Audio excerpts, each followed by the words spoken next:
따르릉 물어보세요. 안녕하세요. 따르릉 상담소의 고은별 노무사 김유정 노무사입니다. 고은별 노무사님, 오늘은 퇴사에 대해서 이야기를 해보려고 해요. 퇴사 과정에서도 콜센터 노동자분들이 여러 어려움에 부딪히곤 하는데 퇴사 시 콜센터 노동자분들이 꼭 숙지해야 하는 내용에 대해서 하나씩 설명 부탁드립니다. 네, 일단 퇴사라고 하는 것이 자의적으로 일을 그만둘 수도 있지만 해고를 당하는 경우도 있거든요. 갑자기 회사에서 내일부터 나오지 마 라고 이야기하면 구체적인 이유도 모른 채 해고를 당하기도 해요. 먼저 말씀드리면 이건 부당해고에 해당합니다. 부당해고에 해당하기 위한 요건이 따로 있나요? 네, 일단 해고가 적법하기 위해서는 해고에 정당한 이유가 있어야 하고 해고 사유와 시기를 서면으로 통지하여야 합니다. 만약 해고가 징계해고라면 취업규칙 등에 나와 있는 징계 절차를 준수하여야 하고요. 이러한 요건을 충족하지 않으면 곧바로 부당해고에 해당합니다. 그러니까 내일부터 나오지 마라고 이야기한 건 구두로 해고를 통보한 것이기 때문에 해고 서면 통지 요건을 준수하지 못해 부당해고인 거죠.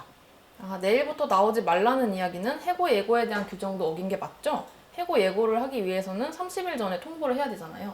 네, 맞습니다. 최소 30일 전에 해고에 대해서 예고를 해야 하고 지금 당장 해고한다면 30일분의 통상임금을 지급해야 합니다. 다만 천재지변에 의해 사업이 계속이 어렵거나 일한 기간이 3개월이 안 되는 경우라고 하면은 해고 규정은 제외가 됩니다. 그럼 이 조항이 노동자들에게도 적용이 되는 건가요? 저희 같은 노동자들도 회사에 30일 전에 퇴사하겠다고 통보를 해야 하는 건지 궁금해요. 네, 근로기준법에는 노동자의 자유의사에 반하는 근로를 강요하지 못한다고 정하고 있습니다. 이를 위반하게 되면 형사처벌에 처해질 수 있어서 노동자가 퇴사 통보 후 출근하지 않는다고 하더라도 회사가 그 근로를 강제할 수는 없습니다.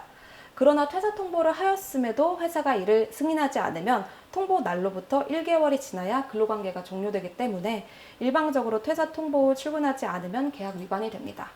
따라서 무단결근으로 인해 회사에 손해가 발생하였다고 민사상 손해배상 청구를 할 수도 있습니다. 그럼 가급적 퇴사를 통보하고 근로관계가 종료될 때까지는 출근을 하는 게 안전하겠네요.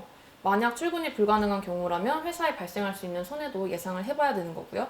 네, 맞습니다. 그리고 하나 더 말씀드리자면 퇴사 통보 및 사직서를 제출한 지 1개월이 지났음에도 사직서를 수리하지 않는다고 해서 퇴사를 못하는 것은 아닙니다. 민법에 따라 노동자는 사업주에게 언제든지 사직의 의사를 표시를 할 수가 있고 퇴사 통보 후 한 달이 지나면 퇴사의 효력이 발생합니다. 다만 월급제 노동자의 경우라면 단기 후 1임금 지급기가 경과함으로써 사직의 효과가 발생하니 이 점도 참고해 주시면 될 것 같아요. 노무사님, 단기 후 1임금 지급기의 경과라는 말이 무슨 말인지 모르겠어요. 정확히 어느 시기를 말하는 건가요? 네, 이게 정확히 파악하기가 어려운 말이죠. 만약 9월 10일에 사직의 의사표시를 하였다면 단기는 9월 31일이 됩니다.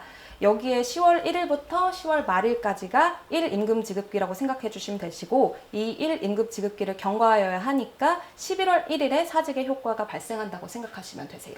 월급제 노동자와 월급제 노동자가 아닌 자는 퇴직 효력 발생 시기에 약간 차이가 있겠네요. 이제 이해가 됐습니다. 그러면 마지막으로 퇴사 시에 챙겨야 할 금품에 대해서도 말씀해 주시겠어요? 네, 퇴사 시에는 퇴직금, 미사용 연차수당, 해고예고수당, 구직급여 등을 확인하여야 합니다.